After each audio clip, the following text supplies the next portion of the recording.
Doctor Babasaheb आंबेडकरांचा जय जय जय जय जय भीम, जय जय जय जय जय भीम,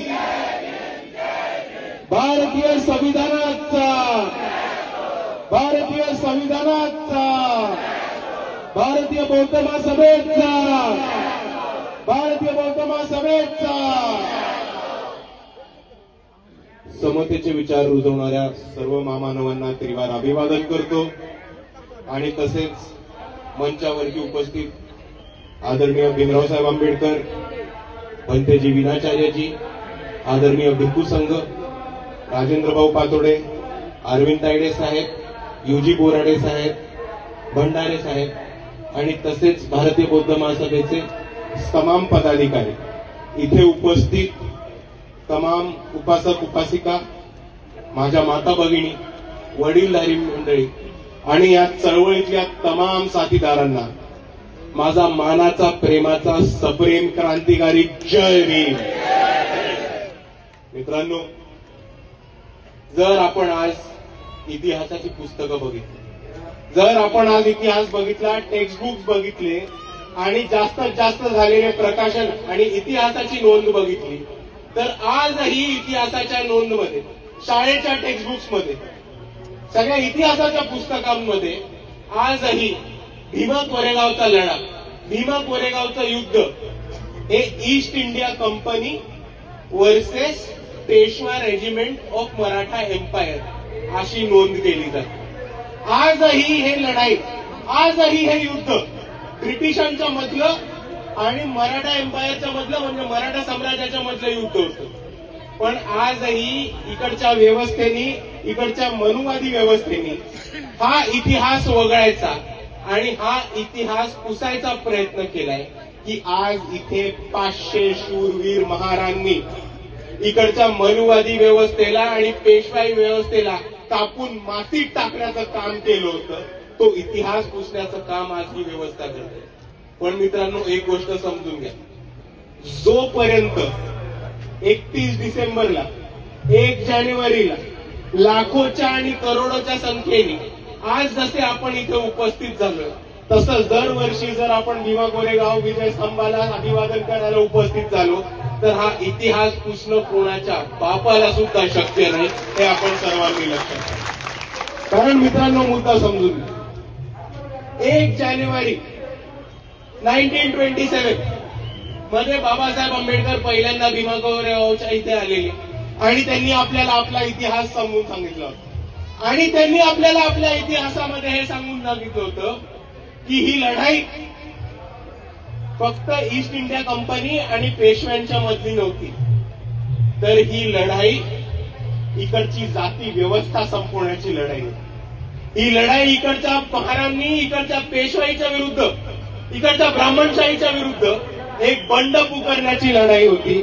आणि त्याचबरोबर ही लढाई एका बंड पुकारण्याच्या प्रतीकाची लढाई होती. आणि म्हणून आज फक्त महाराष्ट्रात नाही, तर अख्ख्या भारतामध्ये आपण भीमा कोरेगावचा विजय स्तंभ हा लढायांचा, योद्धांचा आणि आपण जो बंड पुकारलाय त्या बंडाचं प्रतीक म्हणून आपण साजर करतो. आणि म्हणून मी आपल्या सर्वांना एवढंच सांगू इच्छितो की आज आपण जे इकडे जमलो ते भीमा कोरेगावच्या 500 शूरवीरांना वंदन करायला, अभिवादन करायला जमलोय.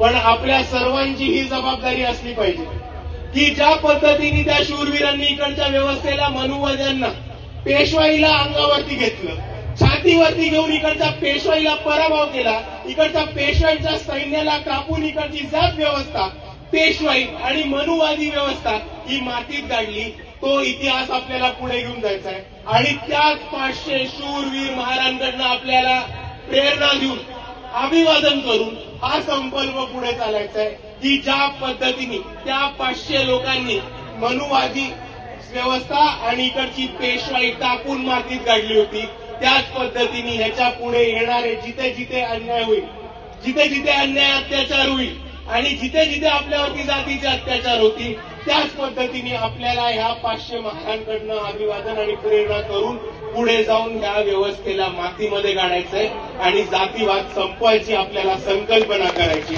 एवढा आज आपल्याला महत्वाचा संदेश देऊन जाईल. कारण मित्रांनो, मुद्दा समजून घ्या.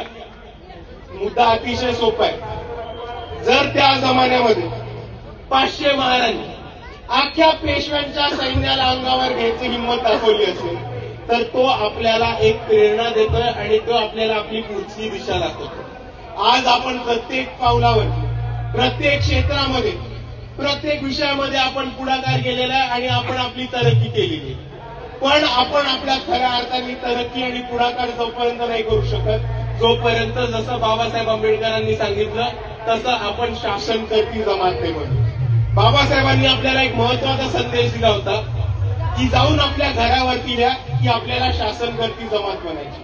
त्याच पद्धतीने जर आपण बघितलं तर आज शिक्षण असो, आरोग्य असो, इन्फॉर्मेशन टेक्नॉलॉजी असो, क्रीडा असो, मीडिया असो, आज आपल्या लोकांनी प्रत्येक क्षेत्रामध्ये आपला छापा ठेवलेला आहे.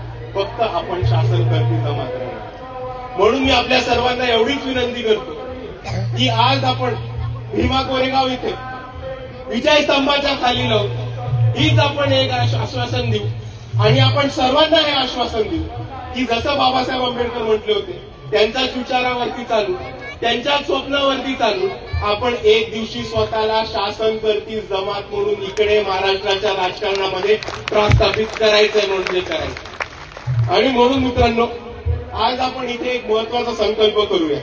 करायचा संकल्प मग म्हणा माझ्या मागे, मी आंबेडकरवादी चळवळ माझ्या खांद्यावरती घेईन.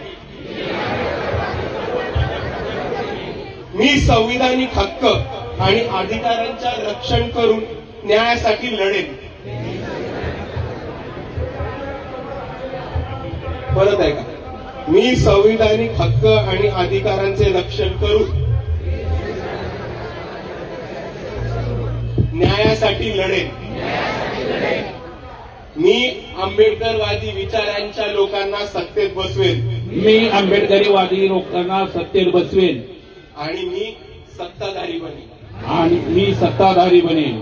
आणि मित्रांनो, जाता जाता मी आपल्या सर्वांना एवढाच संदेश देतो की आता आपल्या सर्वांसमोर स्थानिक स्वराज्य संस्थेची निवडणूक आलेली आहे. 15 तारखेला महानगरपालिकेचं इलेक्शन आहे आणि ह्या इलेक्शनमध्ये आपल्या सर्वांना नुसता एकच निर्धार करायचा आहे, एकच संकल्प करायचा आहे की माझा इकडनं जो माणूस निवडून येईल तो फक्त आणि फक्त आंबेडकरवादी विचारांचा असला पाहिजे आणि तो फक्त आणि फक्त संविधानाच्या रक्षणासाठी काम करायला असला पाहिजे. कारण मित्रांनो, ज्या पद्धतीने इकडची एक पेशवाई व्यवस्था उभी राहत होती, आज परत एका अर्थाने RSS आणि भाजपच्या माध्यमातून एक नवी पेशवाई आपल्या सर्वांसमोर उभी राहिलेली आहे.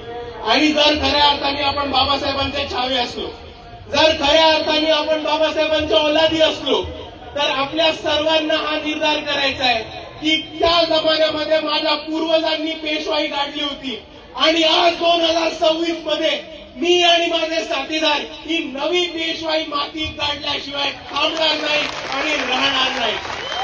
आणि म्हणून इकडच्या संविधानाच्या रक्षणाकरताना सर्व माणसांना मला एकच संदेश द्यायचा आहे की जर कोणी अन्याय अत्याचार करायला उभा राहिला, जर कोणी जातीवाद करायला उभा राहिला किंवा जर कोणी इकडच्या एसटींना ओबीसींना दाबायला उभा राहिला, तर त्यांना एक गोष्ट फक्त ठामपणाने सांगायची की आम्ही बाबासाहेबांचे छावे आहोत, आम्ही बाबासाहेबांच्या औलादी आहोत आणि आम्ही बाबासाहेबांच्या विचारावरती चालत राहू आणि संविधानाच्या मार्गाने लढत राहू. पण हे नका विसरू की आम्ही बाबासाहेबांची औलाद आहोत आणि दुसऱ्या बाजूला आम्ही सिद्धनाथ महारची पण औलाद आहोत. आणि म्हणून जर कोणी आरे केलं तर त्याला कार्य केल्याशिवाय थांबणार नाही.